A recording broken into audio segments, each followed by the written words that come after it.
You're watching the AM show with me, Bernice. Benjamin brought you a conversation earlier. Coming up shortly, we'll be talking to the Ghana Meteorological Agency, and they have a couple of demands. They want the payment of 80 million cedis in debt owed by the Ghana Civil Aviation Authority and the Ghana Airports Company Limited.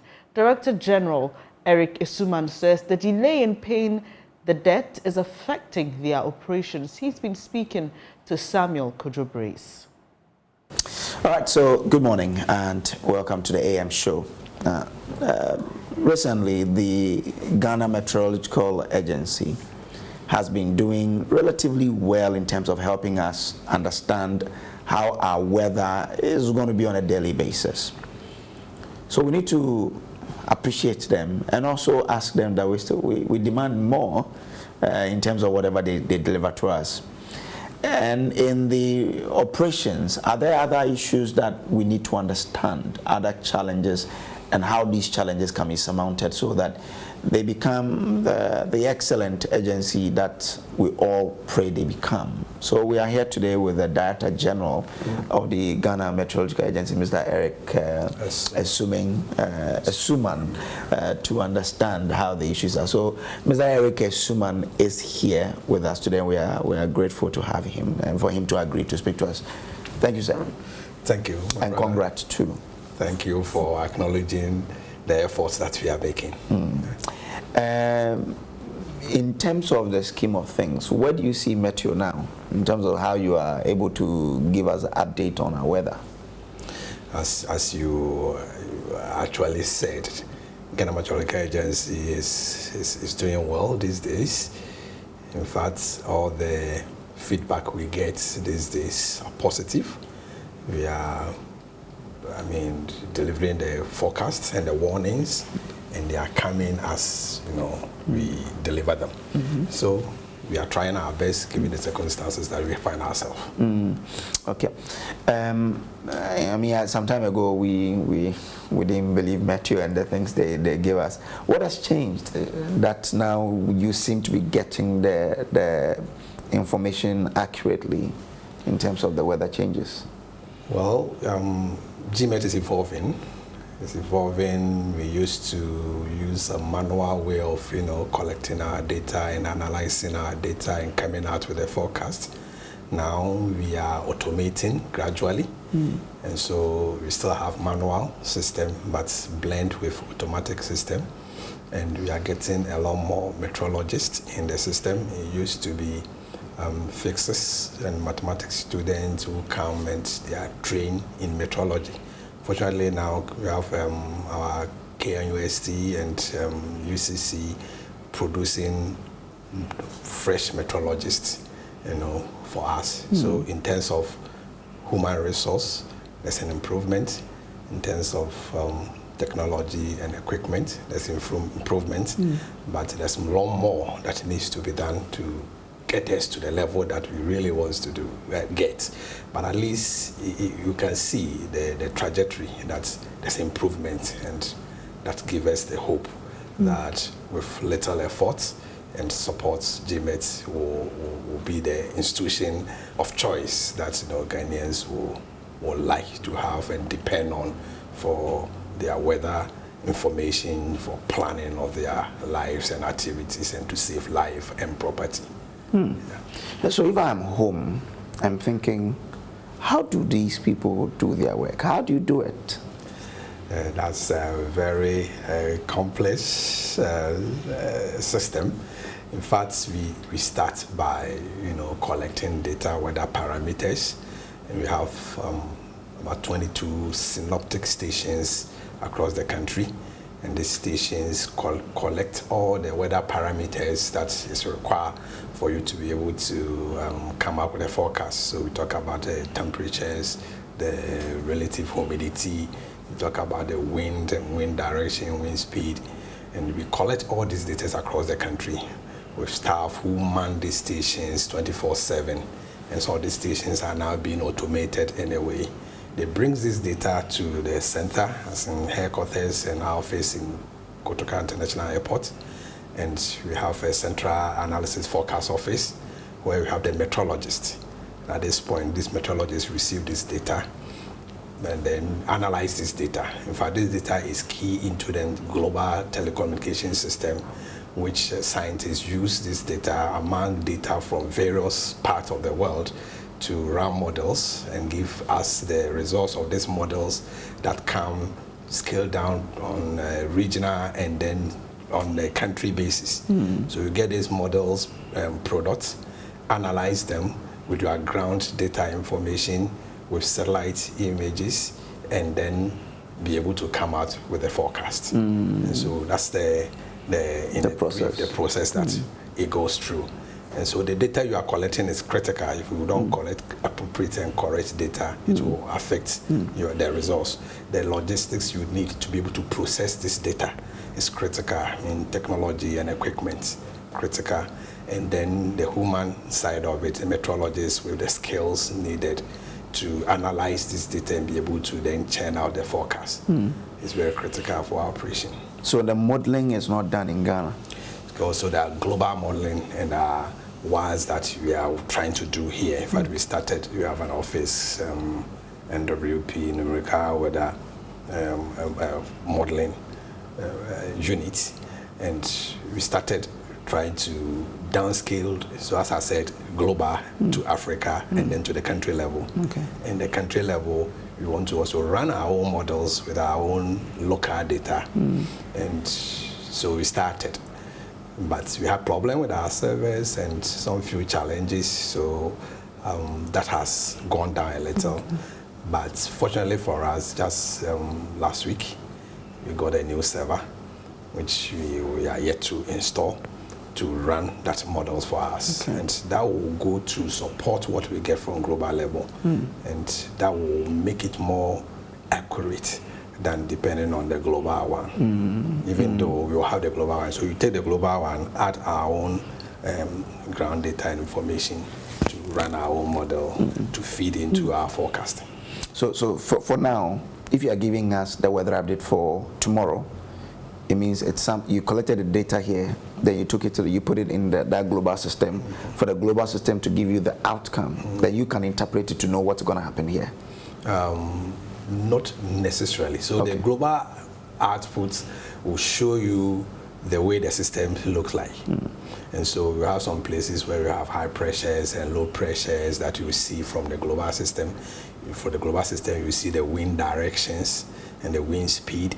So with that information, with your meteorologists, they analyze that information to see that, okay, if we have a high pressure in an area, it may not yield to rainfall, or low pressure is in this location. So you get this from the global products. Yes, then based on that, you do your own analysis with the conditions in the areas that you have identified from this global product that you are seeing, with some satellite images and some the wind direction, as I said, and then the clouds available that your staff has gotten that information for you to be able to then come to the point that this is likely to happen at this place or at this time. So the ones that we pick, do we also have models for that, like local models where we don't need to rely on the foreign, the global system interpreting the data we have for us? So we don't directly interpret the global models to our people. We process it. So it feeds into the analysis that we make. You do. It helps because we need to narrow the analysis to a certain parameters. And so it helps you to know that, well, there's high pressure here, there's low pressure here. And so if there's low pressure, what are the likelihood of rains? What are the prevailing condition in that low pressure area? And how is that going to, culminate into generating rainfall? You want to know the moisture level in the atmosphere around that area, the temperatures and the wind directions and the activities that are going around. So if even we get our full local model running, you will still need a global information. Okay. You still need it, whether it's not limited to one country. Okay. Yes, it's global. So you are told what's coming in from Togo. So you normally hear there's a system moving from the eastern, propagating to the west. And so eastern, you are talking about Nigeria coming through Benin, Togo. You are monitoring it. You are looking at the wind speed, and you are calculating that with this kind of speed, by this calculation, by this time, you should hit this locality.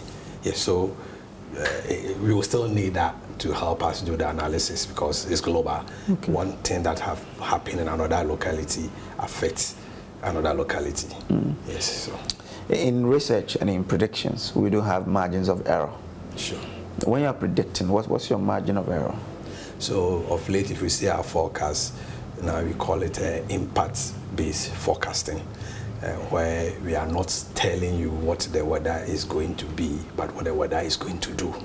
And so we say we give a probabilistic forecast. Okay. All right. So you see our forecast indicating 60% and above chance of occurrence of the prediction we have given, or between 40 and 60% chance of occurrence, or below 40% chance of occurrence.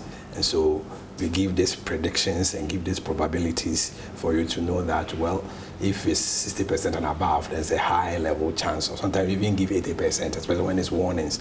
We can say 90% chance of this system happening. And so it helps you to know that there are percentages of occurrence of the phenomenon that you are predicting. Again, it also tells you that there's some percentage of chance that it will not happen, because this nature you are predicting, all right? And some factors we have taken into consideration to come to that determination. Things can change. And so sometimes people accuse us that, oh, we said it will rain and it didn't rain. If we give you 80% chance of occurrence, there's 20% chance of not occurring. Not occurring. It's possible it can fall within that 20% chance of not occurring. So by giving these statistics, probabilities, along with our forecast, Ghanaians should be able to understand that it's a forecast and that there's high probability of something happening, but there may be a very minute probability of the thing also not happening. Okay. Yeah. So why aren't you able to give us 99% probability? Is there anything that is hindering you from giving us 99% accuracy in terms of your predictions? Yeah, so a lot of factors account for this. It may be that the parameters that you are using to come out with the prediction, there may be a change in it, and it can affect it, no matter how resourceful, how technologically resourced you are, the system can change. The only thing is that when things change, as a forecaster, you are supposed to update the public. That yes, per this condition, we expected this, but things has changed. And so we need a lot of equipment and logistics to be able to monitor and then be able to say that, well, we say this 90% or 60%, but for this condition or these changes, it's not going to happen. That's critical by updating our stakeholders. Again, as I said, you need logistics, a lot of logistics. There's one particular equipment called radar. As you are entering our gates, you look at the left-hand side, you see a big ball hang up there. It's called radar. It's a very critical equipment that we need for our work.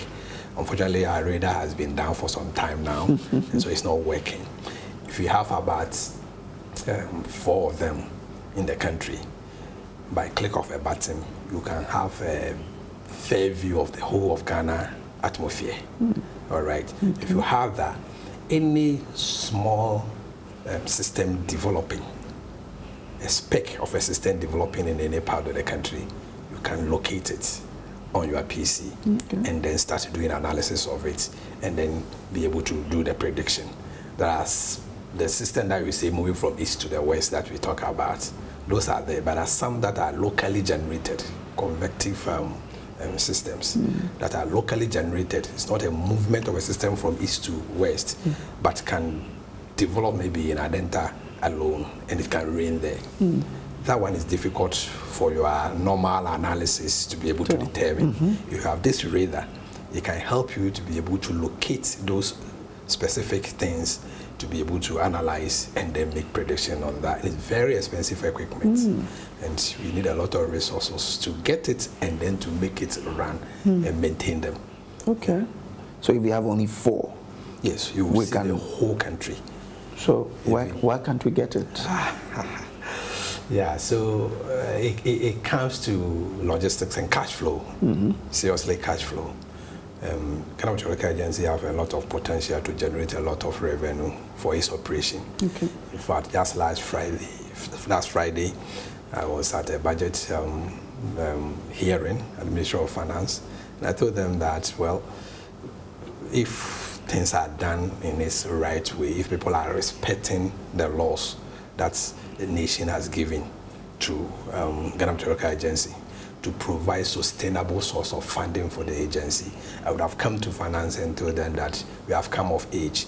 Leave us alone. We don't need government subvention anymore. We can run ourselves.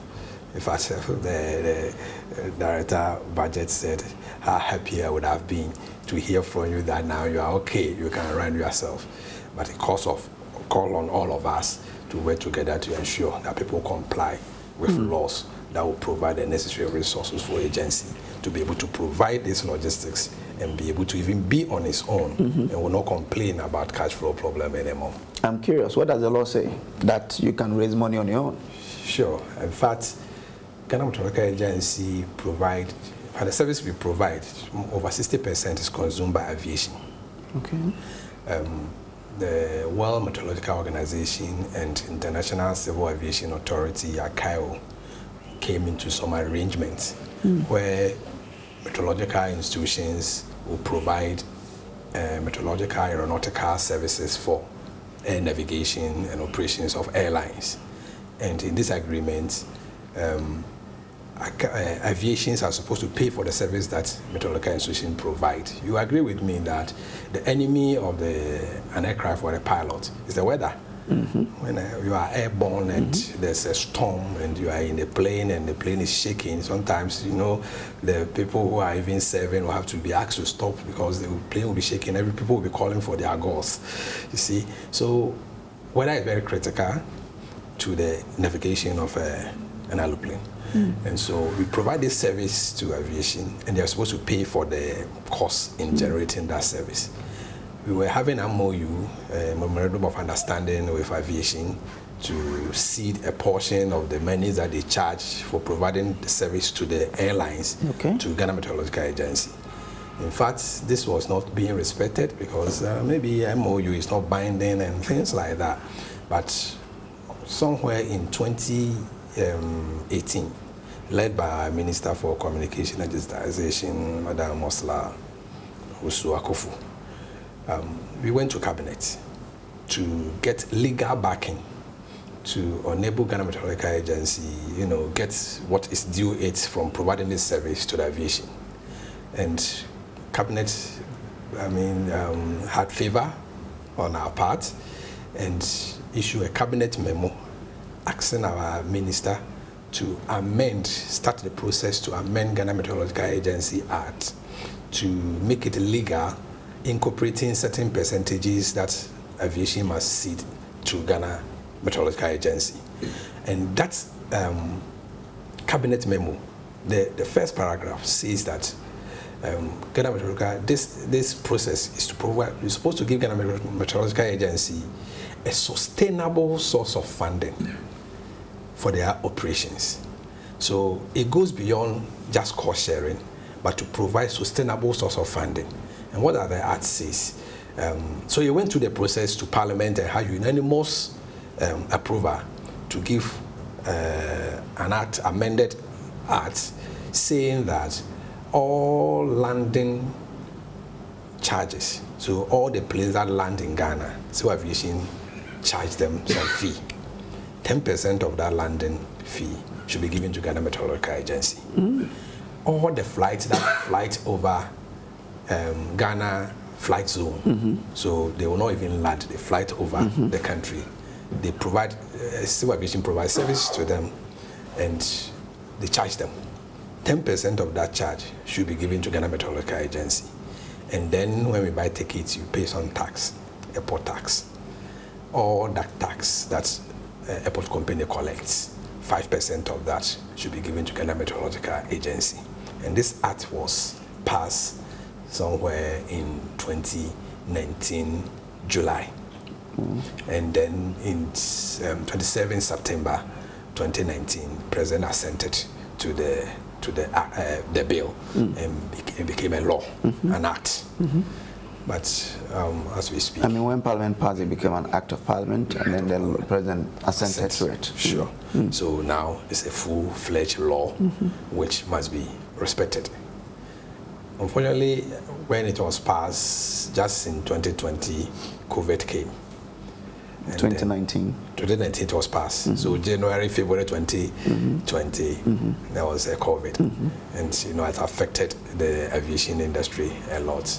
And they use that as an excuse that, our revenues has gone down and that we are struggling to survive, and so it's difficult for us to, pay you your percentages. But that is untenable, because it's a percentage of whatever you collect. So if you collect 1 cedi, you give me my 10%. If you collect 100 cedi, you give me my 10%.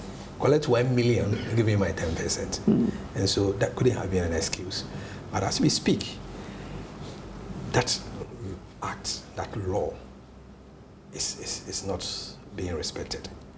And that is depriving the agency from getting the necessary resources to, operate fully the way it would have loved to do, and also defeating even the President's objective of amending our law to give Ghana Meteorological Agency the sustainable source of funding to run its operation. And for me, it's Ghana that spoke as laws are emanated from the executive. And then it goes to the people representative, that is the parliament. You have parliament, which is the representative of the people of Ghana. So Ghana speaking through parliament that do this. I believe it's behold on all of us to respect this and comply, so that the objective for going through all this process and getting Ghana Meteorological Agency Act amended, be achieved. And that is our major challenge. We believe when that thing is resolved, our cash problem is resolved, you'll be able to generate the necessary resources and then be able to fund our operations, and probably even, as I said, tell government that we have come of age. We don't need you to support us anymore. The effect of that is that, yes, we can get good equipment. Yes, we can get very quality staff attracted to the agency and retain them. What we see now is that we train them. It's a climate space now, climate change. They are hot cake. As soon as they finish their masters and finish their PhD, some other institutions are, poaching them with good offers. As long as we remain under government subvention and a single spine, it is difficult for us to retain those quality staff who are hot cake, have the market value so high that people are chasing them. So they come and they go to the universities to lecture. They come and other institutions are taking them. So you train and you lose them. It's because you are not able to retain them by giving them a better condition of service beyond single spine. Okay. And we believe with these resources, you have the material logistics, material resources, and then human capital be attractive to retain them and train more. And all will go to improve our service delivery. Why is it difficult for them to do that? What have they been telling you? A poor company will tell you that they took loan to build Terminal 3 and developing airports, and this loan has been guaranteed by the government, and they are using those receipts to service the loan. And so they give it to us to affect them servicing the loan. That's a poor company argument. But seriously speaking, civil aviation, I don't get the argument. The argument is that they are challenged, they don't have enough money, and there are difficulties. We all have difficulties. We all have difficulties. We are seriously constrained with this equipment I spoke about. Very expensive, and we need more. In fact, government's plan to retool GMET. This document sitting here is a project proposal to retool GMET. In fact, it was fan expression in the 2022 budget government priority project. If we get it done, it needs to be paid back. We'll get the investor who will invest in providing all the logistics we need and the training we need, but it needs to be paid back. Pay back with what? With our receivables, which is secured. We sell data, create other revenues, but they are insignificant. And we can rely on that to go into any serious arrangement with any investor. This is what law has given to us, and this is secured and reliable. So if they comply, we can get investors who invest into the agency to get all the things that we need and then have a payment plan and pay back from those proceeds. If they don't respect the law, it will be difficult for us to get ourselves from the challenges that we find. What are you doing to stay afloat, and how is that impacting your work? Yes, so we need to go through deep to be able to do what we are doing. Okay. I told you about the radar issue, and then retaining the skill staff or set that we have brought in. So it all have some effect on our work, but we have to depend on GOG, and you know, GOG is not easy to come by. There are a lot of demand on GOG, that's Government of Ghana funding. You are aware that recently the budget, prior to the budget review, the preparation towards it, we had to cut budget by 30%, right? Yes, so if we have the potential to generate, I believe that is the way to go. Okay. We are managing with the situation, as you yourself our test to the fact that in spite of the difficulty, our forecasts of late are accurate. In fact, I told you just taking delivery of a server, and just last week we took delivery of a number of computers, 20 high-spec computers and laptops. In fact, even the computers we use have to be very high spec, because we are downloading satellite images and graphics and running models on them. Even though our modeling unit has gone down because of server, we are still running some on our computers and our laptops, even though with challenge. But these are the challenges we are going through. But we believe we will not rest on our horse. We will fight hard and keep on improving our service delivery, and that's what will catch the attention of policymakers to provide the necessary support and pressure for those who are owing us to pay our money so that we can do more. So you want the civil aviation and those owing you you want the laws to deal with them, for them to pay you. Right. You want the state to deal with them, or what do you want? Yes, they need to call them to order. Okay. They've given us a law for a purpose. We are having challenge in its implementation. So that's why the government exchequer, Ministry of Finance, we have called on him, and we've written to him and we received a good response that they are going to have a meeting